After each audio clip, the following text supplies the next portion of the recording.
오늘은 내가 그를 위하여 언제까지 슬퍼하겠느냐, 내가 그를 위하여 언제까지 슬퍼하겠느냐, 이런 제목으로 하나님 말씀 나누도록 하겠습니다. 오늘 말씀에서 보면은 하나님께서 사무엘을 어렸을 때부터 부르셨지 않습니까? 그래서 사무엘아 사무엘아 하고 부르시고, 엘리 제사장인 줄 알고 달려갔는데 보니까 안 불렀다 그러시고, 이걸 몇 번을 반복을 하죠. 그러면서 결국 자기를 부르신 분이 하나님이시라는 것을 알게 되고, 말씀하옵소서 주의 종이 듣겠나이다. 그러면서 하나님이 하시는 말씀을 듣는데 좋은 얘기가 아니에요. 좋은 얘기가 아닙니다. 오늘날에 우리는 좋은 얘기를 굉장히 좋아합니다. 저도 그렇고요. 그리고 그걸 많이 강조하는데, 사실은 정말 중요한 건 들어야 되는 얘기를 들어야 되는 것입니다. 그러니까 듣기 좋은 얘기만 찾아 들으려고 하시면 하나님의 음성을 못 들을 확률이 높습니다. 왜냐하면 하나님은 그렇게 말할 것이 있을 때는 그렇게 말하시겠지만 그렇게 말할 게 없으신데, 그러면 하나님의 말씀에 귀를 기울여야 되죠. 근데 하나님께서 엘리 제사장에게 안 좋은 일이 생길 것을 얘기하죠. 그 가문에 대해서. 근데 그 다음날 아침에 엘리 제사장이 묻습니다. 하나님이 무슨 말을 했느냐. 근데 안 좋은 얘기니까 말하기가 힘들어요. 여러분도 그렇지 않겠습니까? 나를 보호해주고 나를 키워주고 하시는 분인데 그분한테 안 좋은 일이 생길 거다라고 하나님이 말씀하셨는데 그 얘기를 촐랑거리면서 떠드는 사람 같으면 좀 문제가 있겠죠. 그러니까 자기도 얘기를 안 합니다. 근데 물어보고 정확히 얘기하라고 하니까 이제 있는 대로 솔직하게 얘기를 합니다.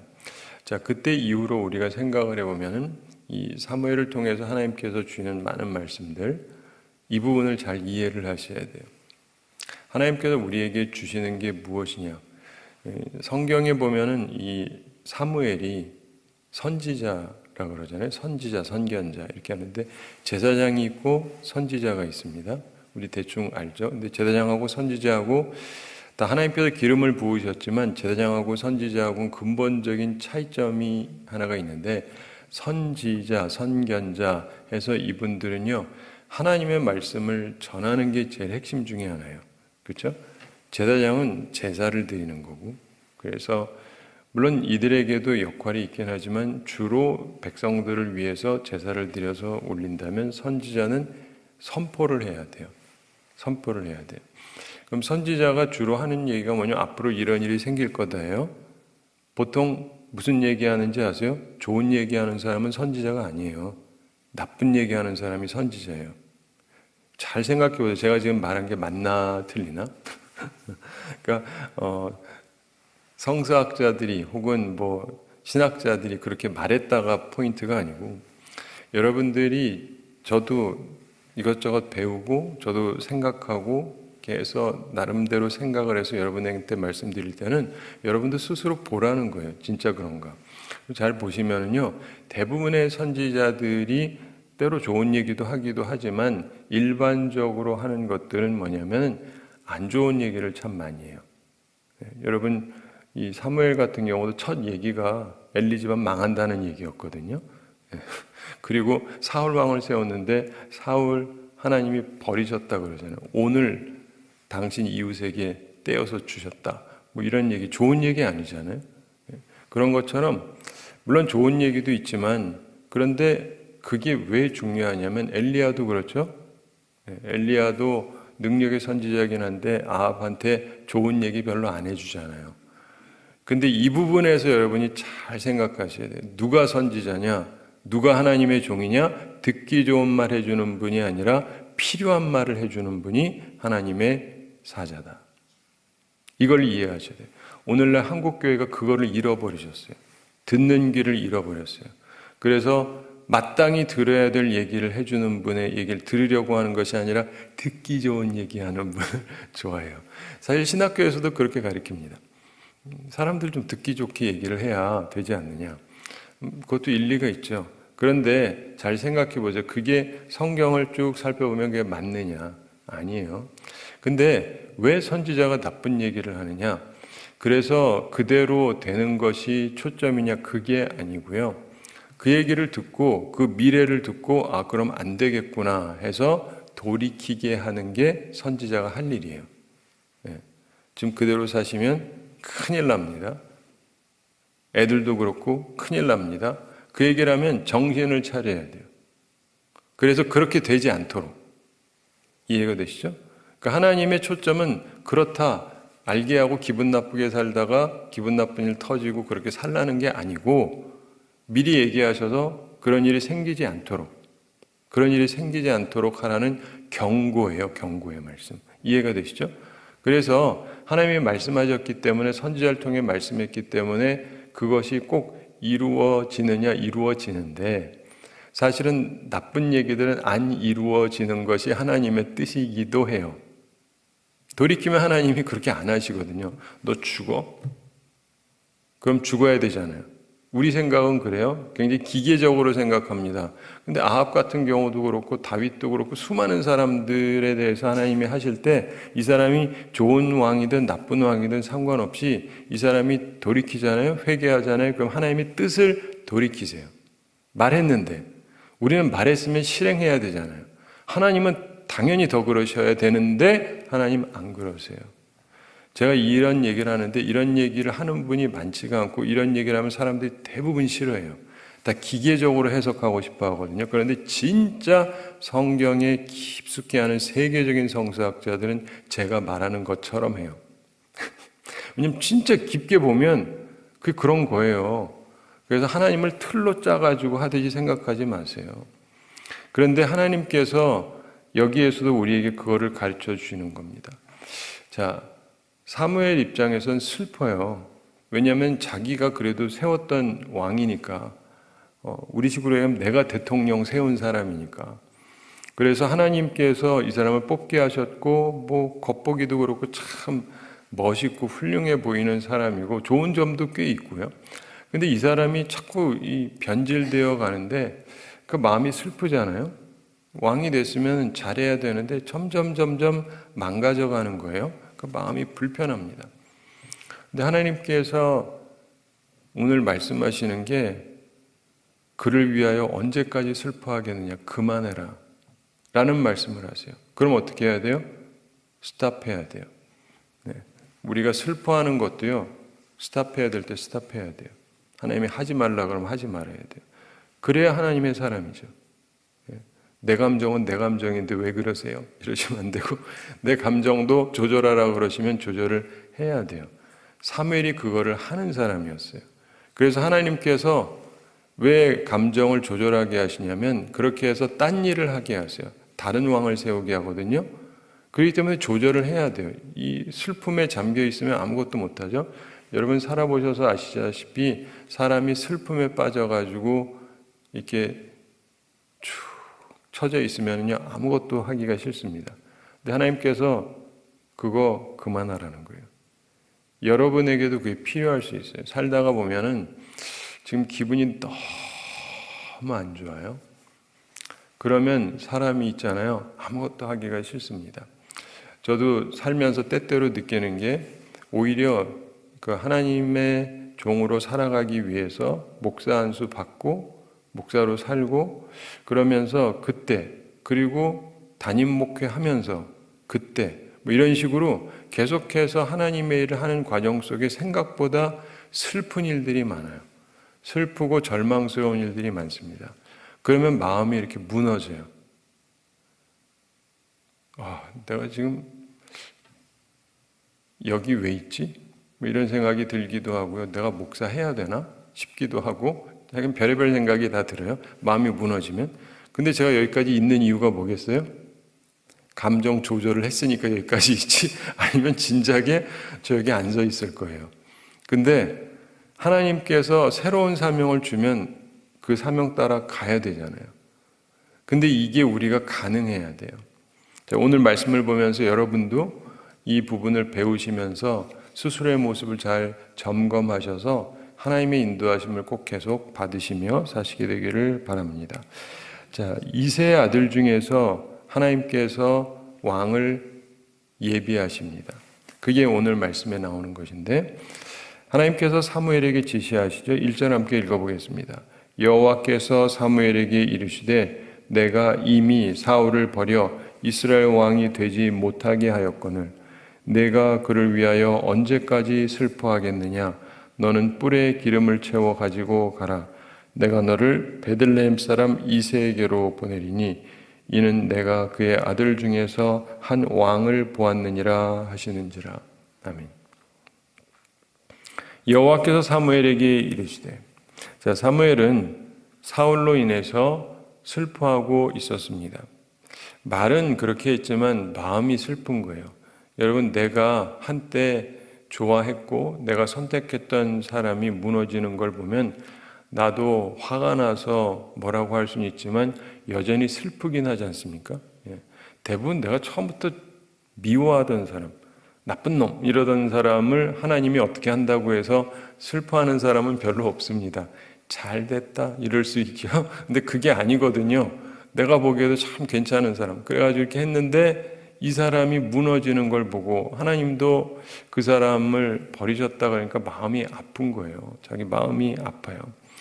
그래서 슬픔 속에 있는데 하나님께서 말씀합니다. 내가 이미 사울을 버려 이스라엘 왕이 되지 못하게 하였거늘. 사울의 제거가 결정이 되었다는 것입니다. 우리는 이걸 보면서도요, 참 여러 가지를 생각하게 됩니다. 하나님께서는 거짓말도 안 하시고 변개치도 아니하시고, 그래서 그날부로 사울은 왕이 안 됐나요? 잘 생각해보세요. 그냥 계속 왕으로 있잖아요. 죽을 때까지. 그러니까 이 부분을 우리가 이게 총체적으로 이해를 해야 돼요. 하나님이 너 끝. 그러면 오늘부로 모든 게 말 그대로 끝나는 경우도 있지만 아닌 경우도 있어요. 어떤 경우는 끝 했지만 그 얘기는 지금 당장의 모든 것들이 떨어진다는 뜻은 아닐 수도 있어요. 그러나 끝이에요. 그래서 이 부분을 잘 생각하면서 총체적으로 이해할 필요가 있는데, 그런데 내가 그를 위하여 언제까지 슬퍼하겠느냐? 왜냐하면 하나님의 선지자는 개인 감정을 자제해야만 하기 때문입니다. 자기 마음은 그래도 슬퍼요. 이 사람을 향한 사랑이 있기 때문에, 애정이 있기 때문에, 소망이 있기 때문에. 그런데 하나님께서 그만 슬퍼하라는 겁니다. 그러면서 너는 뿔에 기름을 채워 가지고 가라. 뿔에 기름을 채워 가지고 가라. 여러분, 그 기름 부음 받는 사람, 구약 성경에 보면 세 종류가 있다고 그러지 않습니까? 그래서 제사장, 선지자, 그리고 왕, 이 세 종류가 있어요. 근데 지금 뿔에다가 기름을 채워서 가는 이유는 제사장이나 선지자를 세우는 게 아닌데, 지금 왕, 사울 얘기를 하다가 이 얘기를 하시는 거기 때문에 이 얘기는 뭐냐면 새로운 왕을 세우겠다는 하나님의 계획입니다. 여기서 우리가 생각해야 되는 것은요, 사무엘의 계획이 아니에요. 사무엘이 하고 싶은 게 아니에요. 근데 하나님이 그렇게 계획을 하시는 거예요. 그럼 어떻게 해야 돼요? 따라야죠. 목사가 하나님의 말씀하시면 따라야지. 말은 쉬운데 내가 되면 또 쉽지가 않다니까요. 주님, 그러지 마시고. 근데 어쨌든 지금 하나님이 그렇게 말씀하시잖아요. 말씀하시면 들어야 돼요. 제가 최근에 아주 재밌는 얘기를 들었는데, 어떤 나이 드신 분이 있는데 이분이 맨날 같이 앉아가지고 다 해놓고는 나중에 가서 자기는 못 들었다고 막 그런대요. 근데 아주 그걸로 유명하대요. 그러니까 딴 분이 하는 말이 그분은 본래 귀가 나쁘대요. 그래서 잘 못 듣는다고. 근데 거기 어떤 분이 접하고는 하는 말이 그분이 갑자기 듣는 게 회복이 돼가지고 95%를 알아듣는데요. 그러니까 이제 얼핏 들으면 회복이 된 것 같죠. 근데 내가 내용을 보니까 그게 아니고 옛날에 이쪽 분은 듣기 싫은 소리를 자꾸 하는 거예요. 그러니까 못 들었다 그러는 거예요. 듣고도. 그리고 이분은 자기 귀에 맞는 얘기를 하거든요. 95% 알아듣는 거예요. 무슨 말인지 아시죠? 보면서 참 재미있다. 무슨 성령의 능력으로 치유의 역사가 일어나서 95%를 알아듣는 게 아니고 이 두 분들 말하는 것만 봐도 아는데 이쪽은 기분 나쁘지만 바른 소리를 계속하고 이분은 완전히 기분 나쁜 소리 하나도 안 하거든요. 그러니까 다 알아듣는 거예요. 다 알아듣는 거예요. 듣고 싶은 거 듣는데, 자, 일반 사람이든 목회자든 마찬가지입니다. 듣고 싶은 소리를 듣는 게 아니라 들어야 될 얘기를 듣는 거예요. 하나님이 말씀하시면 집중해서 들어야 되는 거죠. 그러면서 내가 너를 베들레헴 사람 이새에게로 보내리니, 하나님께서 사실 누가 왕이 될지를 아주 정확하게 얘기하진 않으시는데 대충 얘기하십니다. 베들레헴 사람 이새에게로 보내겠다. 그럼 이새가 되는 거냐? 아니요. 그게 아니에요. 하여간 이번에는 유다 지파 중에서 선택을 하시는데, 이는 내가 그의 아들 중에서, 그러니까 이새가 아니고 그의 아들 중에서 하나님께서 선택하시려고 하는 겁니다. 무정부 상태로 두시려는 게 아니라, 왕 그냥 없애버리고 그러는 게 아니라 일단 누구는 하고 있어야 되니까 왕을 하나님께서 세우실 계획을 세우고 계십니다. 그러면서 한 왕을 보았느니라 하시는지라. 하나님께서 가능성을 보시는 분이십니다. 여러분, 제가 우리 한국 분들 보면서 때때로 느끼는 게 있어요. 양해하고 들으세요. 대통령이 마음에 안 들면은 내려와야 된대요. 그럼 제가 우리 젊은 분들하고 있을 땐 그래요. 그럼 당장 내려오면 어쩔 거냐고. 무슨 말인지 아세요? 대통령을 지지하든 말든 상관없이 내가 저 사람 싫어요. 당장 끌어내려야 된다. 그럼 그 다음에 어떻게 할 건데요? 많은 경우 대책이 없어요. 그냥 끌어내릴 생각만 하지. 근데 중요한 거는요, 대책이 있어야 돼요. 하나님은 대책 없는 분이 아니시다. 이게 사람과 하나님의 차이예요. 우리는 보통 보면 일단 끌어내리고 보자요. 많은 경우. 그건 뭐 대통령뿐 아니라 딴 부분도 마찬가지입니다. 교회를 와도 그렇고 지도자를 그냥 쫓아내자. 그 다음에 어쩔 건데요? 대책 없어요. 그냥 쫓아내자지. 근데 하나님은 그러시는 분이 아니세요. 하나님은 대책을 세우시는 분입니다. 그러니까 하나님이 우리하고 근본적으로 다르세요. 저는 옛날부터 언젠가부터 깨달아가지고 항상 이런 얘기를 해요. 현재 대통령이 나라를 잘 다스리게 해주시고 다음에 대통령 뽑히는 분, 좋은 분 뽑히게 해주세요. 저거 지금도 하고 있는데 지금만 한 게 아니라 계속 해오고 있어요. 계속 할 사람은 아니니까 그 다음에 또 누가 서야 되잖아요. 근데 많은 경우 우리들은요, 대책도 없어요. 그냥 쳐버려야 된다고 친 다음에 어떻게 할 건데, 그러면 더 나은 사람이 있느냐? 많은 경우 쳐버리고 생각해보면 더 나은 사람이 별로 있지도 않아요. 많은 경우. 근데 사람들은 그냥 쳐버리자라고만 생각을 해요. 근데 하나님께서는 계획을 갖고 계시잖아요. 이걸 보면서도 우리가 배워야 돼요. 하나님은요, 무계획적으로 하시는 분이 아니세요.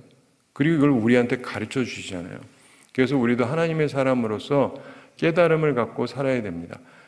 미래를 염려하면서 사는 건 아니지만 그러나 계획은 있어야 돼요. 하나님이 하시는 일이 그렇습니다. 그러면서 사무엘이 방법을 물으니까 하나님께서 자세하게 가르치십니다. 2절 3절에 나오죠. 2절 함께 읽어보겠습니다. 사무엘이 이르되 내가 어찌 갈 수 있으리까? 사울이 들으면 나를 죽이리이다 하니 여호와께서 이르시되 너는 암송아지를 끌고 가서 말하기를 내가 여호와께 제사를 드리러 왔다 하고. 아멘. 이 부분이 굉장히 중요한 부분입니다. 이 부분을 잘 생각해 보시고 여러분도 이런 상황에 대한 이해를 하는 게 굉장히 중요합니다. 우선 사무엘이 이르되, 하나님의 말씀을 들었어요. 무슨 말인지 알아들었습니다. 근데 내 입장에서 하나님과 대화를 할 수는 있는 거죠. 하나님의 명령에 대해서 곤란함을 우선 표합니다. 어떤 말씀은요, 굉장히 곤란한 말씀이 있어요. 어떤 건 굉장히 쉬운 게 있어요. 쉬운 거는 받아들이기가 좋죠. 하나님이 나한테 뭐 좋은 거 주겠다 그러고, 그럼 좋은 일이 생길 테니까 그렇게 해라 그러면 기쁜 마음으로 할 수 있는데, 안 좋은 얘기를 하시면요, 이거 참 그래요. 게다가 위험한 일을 하라 그러시면 더 그렇죠. 이 위험한 일입니다. 사무엘이 말하는데 내가 어찌 갈 수 있으리까? 어찌 갈 수 있으리까? 뭐 가면 되잖아요. 근데 그게 아닙니다. 왜냐하면요, 지금 하나님께서 베들레헴으로 가라 그러시는데 베들레헴에 있는 이새한테, 근데 그 사무엘이 순회하면서 사사로서 이렇게 이스라엘을 다스린 적이 있는데 그 내용에 보면 그 전에 베들레헴을 갔던 적이 없어요. 무슨 말이냐? 제가 간 적이 없는 데를 가면 좀 눈에 띄잖아요. 맞죠? 맨날 가는 데 가면은 별로 눈에 안 띄는데, 딴 데를 가면은 한 번도 간 적이 없다. 근데 거기를 가면 사람 눈에 띄죠. 근데 하여간 뭐 그것까진 그렇다 치고, 사울이 들으면 나를 죽이리이다 하니, 거기 가가지고 누군가를 왕으로 세우면 사울이 날 그냥 두겠습니까? 그 사울은 절 죽일 겁니다. 이렇게 하시면 간혹 이렇게 생각할 수 있어요. 우린 죽으라 그러면 죽어야지, 일사각오로 살아야지, 웬 토를 다냐. 그게 아니고 하나님한테 하고 싶은 질문을 하시는 게 합당합니다. 합당해요. 근데 사울이 사실상 버림을 받은 거잖아요. 하나님으로부터 버림을 받았습니다. 그러면서 사울이 점점 난폭해지고 있다는 걸 보게 돼요. 이게 흐름이 있어요. 이 사람이 처음부터 그러던 건 아닌데 하나님의 뜻을 어기기 시작을 하면서 난폭해지기 시작을 해요. 여러분, 이렇게 성질을 강력하게 부리는 사람들 보면은요, 자기 속이 불편해서 그래요. 여러분, 너무 행복해. 오늘 너무 좋은 일이 있어요. 그래가지고 막 쌍욕하고 때리고 다 죽이고 싶고 뭐 이래요? 안 그렇죠. 내 기분이 좋을 땐 안 그렇습니다. 누구든. 악인도 안 그래요. 기분이 좋은데. 갑자기 다 좋아 보여요. 내가 기분이 좋으니까. 그런데 기분이 나쁘잖아요? 그러면 다 죽여버리고 싶단 말이에요. 왜요? 내 마음이 이상해졌으니까. 근데 사울이 하나님의 택함을 받고 하나님의 사랑을 받고 그럴 때는 그의 마음에도 평강이 있고 기쁨이 있고 놀라운 능력이 나타나고 그랬는데 하나님의 말씀을 자꾸 선택적으로 받으니까, 그래서 하나님이 그를 버렸다 그러니까 그의 마음이 안 좋은 거예요. 그러면서 이제 우리가 그 다음에 보면 다윗을 세웠고 그 다음 얘기로 나오는 얘기가 뭐냐면은 사울이 이게 정신세계에 문제가 생겼다는 얘기가 나와요. 그래서 다윗을 불러서 음악을 해주면 좀 치유가 되고, 요즘에도 뮤직 테라피라고 그러는데 음악이 사람의 마음을 순화시키는 게 있어요. 그래서 그런 걸 듣고 하는 게 좋습니다. 제가 예전에 한국에 처음 왔더니 어떤 분이 교회를 잘 안 다니다가 교회를 다니는 분이 있는데, 이분이 이상한 얘기를 해요. 자기는 클래시컬 뮤직을 굉장히 싫어하고 클래시컬 뮤직 좋아하는 사람들은 아주 이상한 인간들이래요. 그래서 저거 무슨 소리지? 본래 클래식 뮤직 듣는 사람이 이상한 사람 아닌데. 근데 왜 그러냐 그랬더니 영화를 보면, 자, 지금 영화라 그랬어요. 실제가 아니라 영화를 보면 나쁜 놈들이 다 클래식 뮤직을 좋아한대. 그건 영화지. 그래서 그 사람이 그래서 그 다음에 그런가 하고 보니까 실제로 영화에서 일부러 그렇게 만드는 거예요. 그래가지고 클래식 뮤직 좋아하는 것처럼 쫙 해놓고, 그런데 나쁜 짓은 골라서 하니까, 이게 뭐냐면 겉과 속이 다르다는 것을 보여주기 위해서 하는 일종의 영화상의 만들어 놓은 플롯 같은 건데, 이거를 잘못 이해해서 클래시컬 뮤직 좋아하는 사람들은 저렇게 껍데기는 괜찮아 보여도 다 악인이다 라고 믿고 있는 거예요. 그래서 뭐 이런 사람이 다 있어. 그래서 영화나 이런 게 생각보다 무서워요. 아무 영화나 만들면 안 되고 아무 영화나 보고 그러면 안 됩니다. 근데 어쨌든 간에 우리 인생을 살아가면서 보면 사울이 들으면은 죽일 거다. 왜냐하면 그의 마음 상태가 그때 떠나려고 그럴 때 옷 잡아 찢을 때부터 그렇고 그 다음에도 모든 부분에서 느낌이 안 좋잖아요. 그 사울을 그 다음에 안 만납니다. 여러분, 이것도 중요해요. 사람이 살기가 생기잖아요. 그럼 그 다음에 그 사람 보지 마세요. 또 보면 안 돼요. 그러다가 죽는다니까요. 제가 진짜 죽이고 죽고 하는 사람들도 봐서 아는데 전조가 있어요. 그냥 갑자기 죽이는 게 아니에요. 물론 갑자기 죽이는 경우도 있죠. 완전 미친 사람. 근데 뻔히 아는 사람 가운데 죽일 때 보면은 갑자기 죽이지 않습니다. 전조가 있어요. 벌써 눈빛이 달라지기 시작을 해요. 그리고 뭔가 쉬운 것 같아요. 이상해진다. 그러면은요, 안 만나셔야 돼요. 접촉을 하면 안 돼요.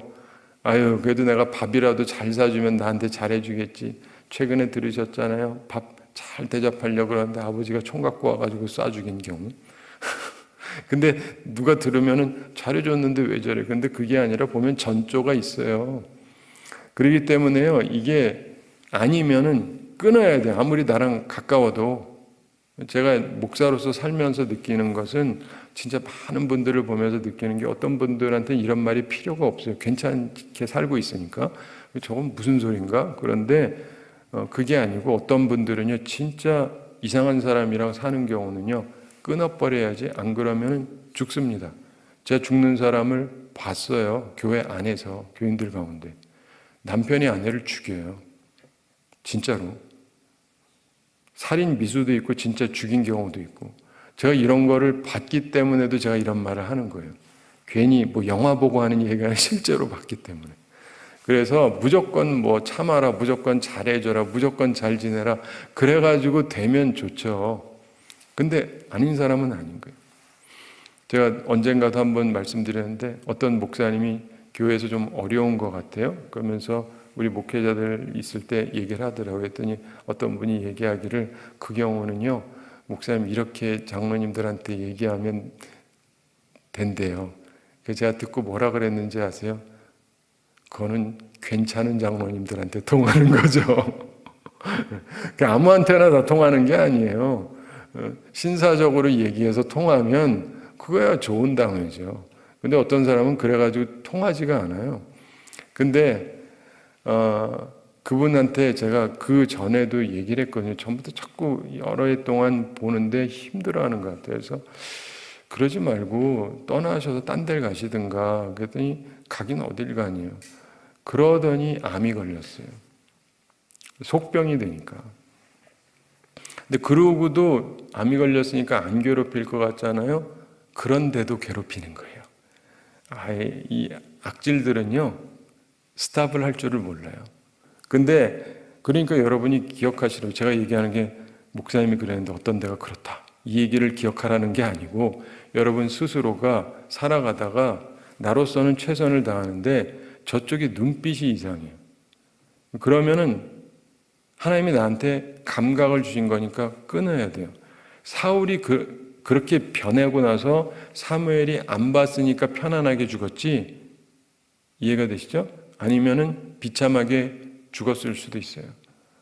그렇기 때문에 하나님이 멎으라 그러면 멎으셔야 돼요. 끊으라 그러면 끊고. 그게 사는 길이에요.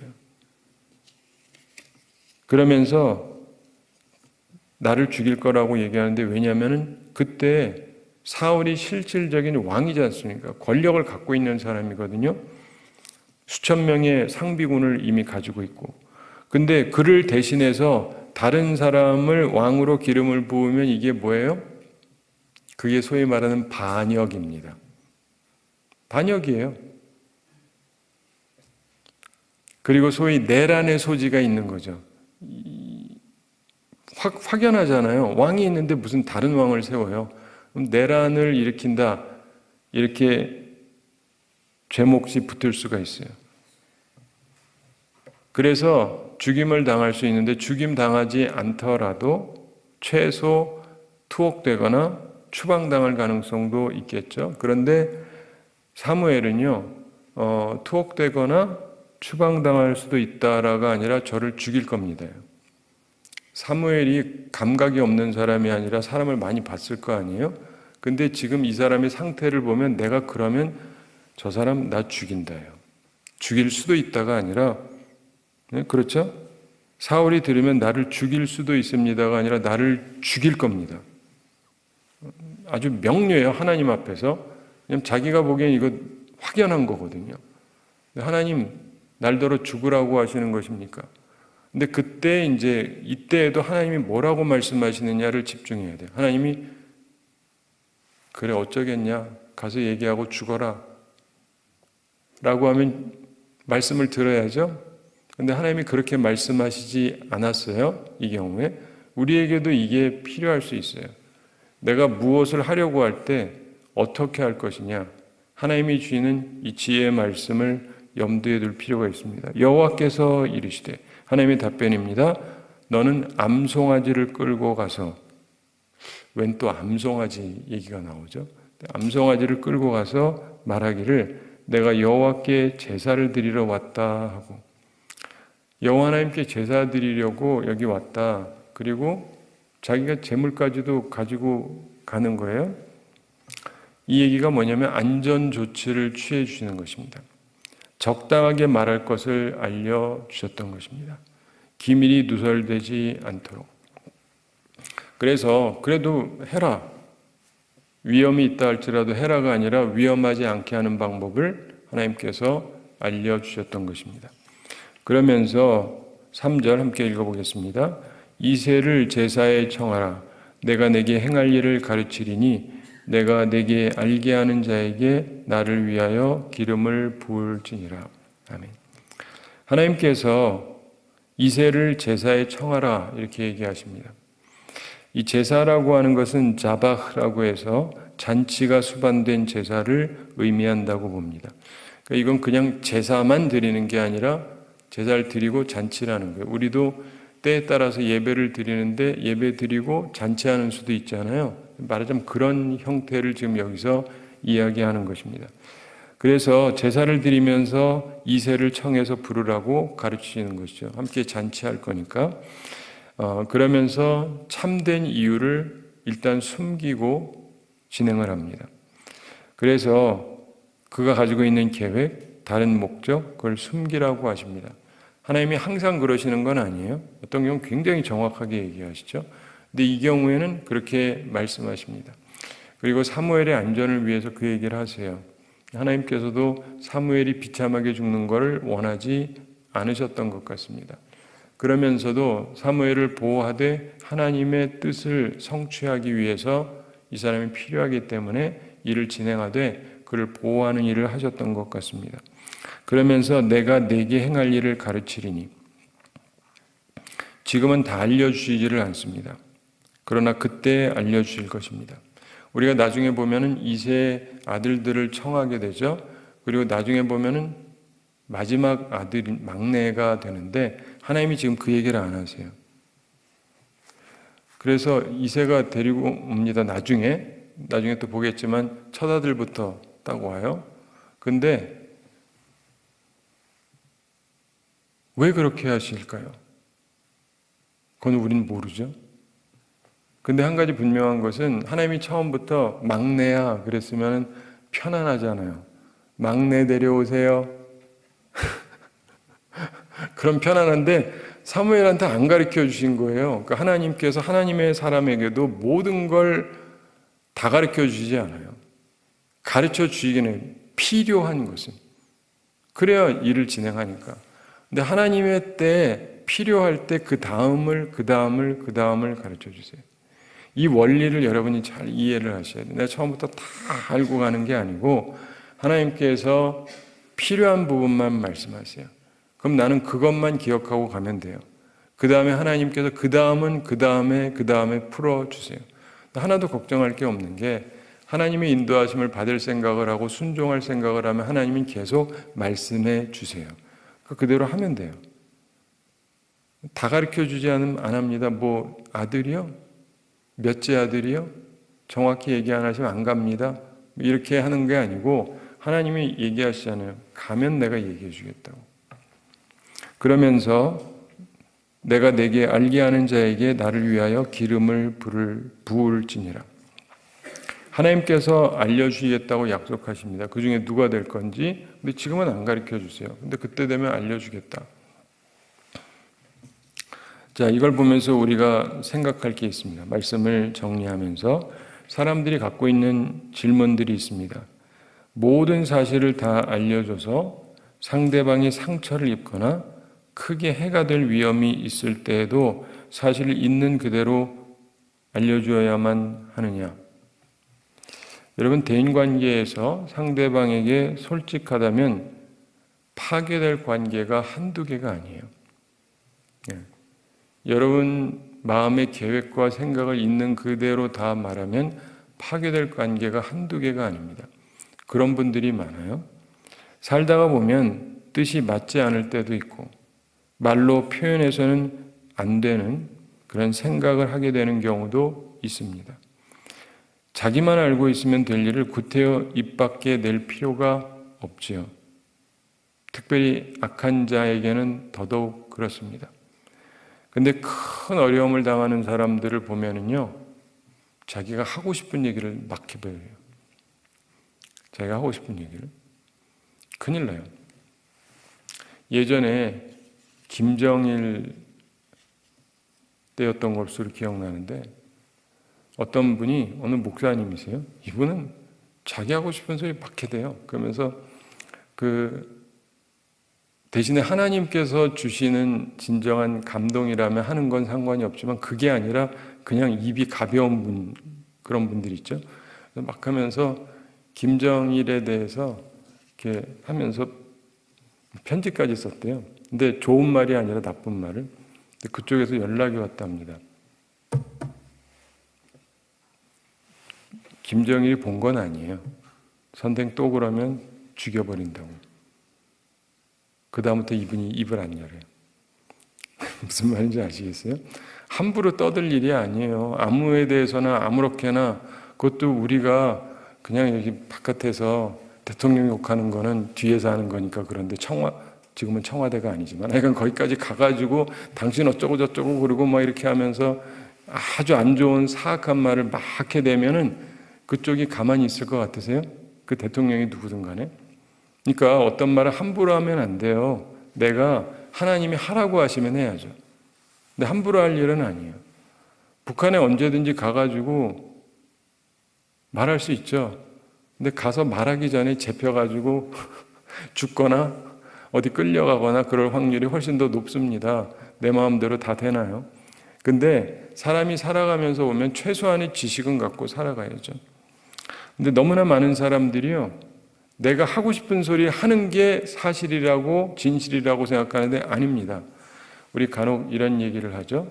어떤 사람이 굉장히 못생겼어요. 결혼식을 합니다. 결혼식 하는데 꾸몄는데도 여전히 못생겼어요. 가가지고 진실하게 말하면 되겠습니까? 당신은 참 못생겼는데 오늘도 못생겼네. 나는 믿는 사람이기 때문에 진실하게 말한다. 벌써 주여 그러시잖아요. 그거는 진실이 아니라 덕이 없는 거예요. 덕이 없는 거.